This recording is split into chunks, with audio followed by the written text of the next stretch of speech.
Hi guys, how are you? Long time, we haven't spoken. Okay, anyway, we have an interesting article here from the New York Times of August 25th, yesterday. Here's the article. A shop that speaks Tevye's language needs a rich man's help. That's talking about an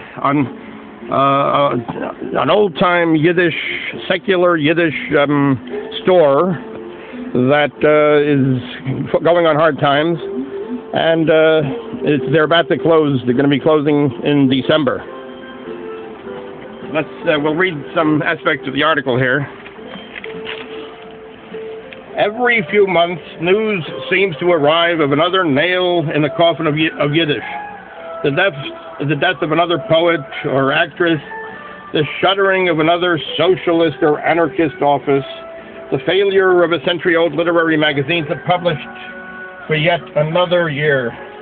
Now the latest woeful news is that the only secular Yiddish bookstore in New York is closing its home on East 21st Street.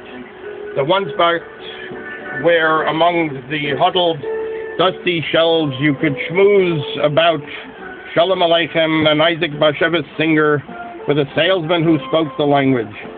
Of course, the store with flinty Yiddish contrarianism has been selling its 55,000 books, new and used, from a space that isn't exactly a store. The third floor of a nondescript office building, the shop also bears the decidedly uncatchy name of the nonprofit Central Yiddish Cultural Organization, CYCO, pronounced CICO. That's we'll say it again, the Central Yiddish Cultural Organization, CYCO. The location and brand name do not exactly entice impulse shoppers breezing by. Indeed, the store, founded in 1937, is open only by appointment on Tuesdays and Wednesdays, sometimes hinging on whether the director, Hy Wolfe, has his regular basketball game at the McBurney Y.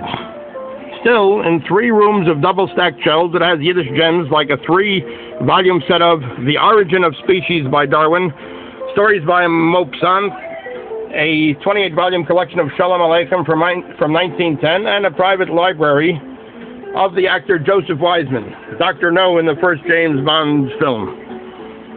There are also many of the 275 books CYCO published its own, including novels by Singer and Chaim Grade. Both writers are sold out. Here, this, by the way, is Der Mama's Shabbosim by Chaim Grade. That's we have an example of a book by Chaim Grade over here. So they had published that. Quote, if we publish 250 copies, Mr. Wolfe lamented, that was a bestseller. The survival of Yiddish in America is an on the one hand, on the other hand story. Yiddish, once the language of the Jews of Eastern Europe, is undoubtedly moribund, with its last full-throated speakers, Holocaust survivors, now well into their 80s and 90s. A smattering of their children speak it through sheer willpower, whenever they can, buttonhole a comprehending ear. But some, like this writer, grew up nagging parents to speak English and regrettably saw their first language wither. On the other hand, the language is booming among Hasidim, for whom it is a lingua franca, that's a first language, mushrooming so prolifically that by some estimates the ultra-Orthodox will form a majority of American Jews by century's end. Nevertheless, the tales that inspire heartbreak are those that certify the shrinking of the culture of Lower East Side immigrants. One reason CYCO must move by December is that its foundation patron and landlord, the Trans Center for Jewish Culture, is liquidating 3 floors, including the bookstore, and downsizing to a home PC. But another is that, with not many more than 50 sales appointments a year and occasional book events, the shop makes too little, $11,220 last year, to support its laughably cheap monthly rent of $550 and Mr. Wolfe's annual $9,982 salary. He hasn't paid himself since June. Things have gotten so dire that Mr. Wolfe's companion In the quixotic hunt for a new home is Shane Baker, a 41-year-old Episcopalian from Missouri who fell in love with Yiddish and leads a sister organization that stages folk singing coffee houses. The Yiddish world may have more organizations than people to run them. Mr. Baker is fighting to breathe life into the store because, quote, a little part of New York dies if this bookstore goes away. By contrast, the 50-ish Mr. Wolfe, who was raised in Brownsville, Brooklyn, with Yiddish's lilt and kvetch, quote, everybody in Brownsville had a number on their arm and you spoke Yiddish. By a number on their arm, he's referring to that they were Holocaust survivors and they survived the concentration camps where they had tattooed numbers on their arms. He recalled, okay, earning his living as a weekend retailer, he has run the bookshop for 11 years out of an office crowded with postage scales and yellowed triple carbon receipts. He does not despair. People still come by to browse. Yiddish students, Russian immigrants, even Hasidim, and they are the future. Mr. Wolfe shamelessly admits that he is praying for a white knight to offer him free space. He wouldn't object if that savior demanded his head in the deal. Quote, I'm the wrong person for this job, Mr. Wolfe admitted. They need someone who knows what he's doing on a computer. I can't type. I only know Yiddish literature. But no one is banging down the door for Mr. Wolfe's job. And the writing is on the wall, or more precisely, in the shelves, for wistful enterprisers like his. In the stacks there is an 8-volume lexicon of biographies of hundreds of past Yiddish writers. If such a who's who were compiled of current writers, it would be drastically smaller. Quote, there may be 50 today, Mr. Wolfe said.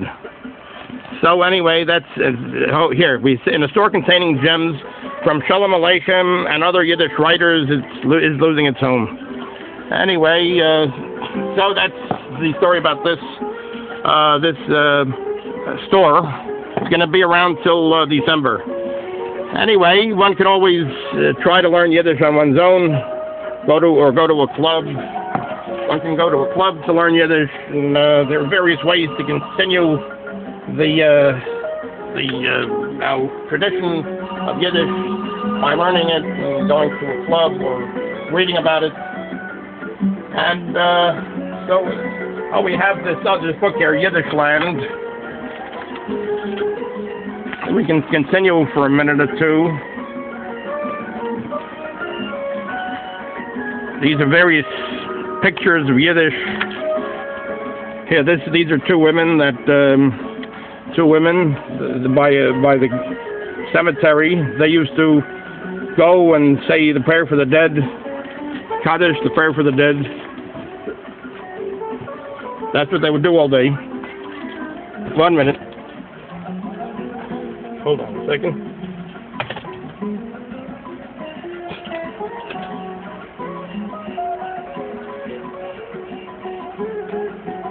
That was what they did.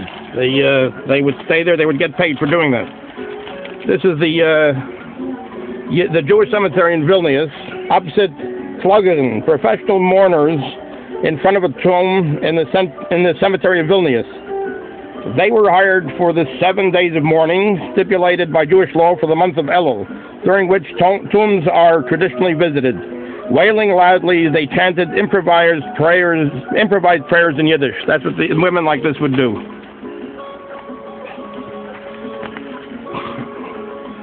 Here we go. The dining room of an orphanage. That's this over here. Dining room of an orphanage. This is following pages of a laic summer camp in the 1930s. Here, this is another. This is like a close-up of the dining room in the orphanage. Here, this is the laic summer camp. Here we go. You can look through that. Oh, now that's the Vilna. Now this is Lodz. Okay. Thanks for tuning in, and we'll see you next time.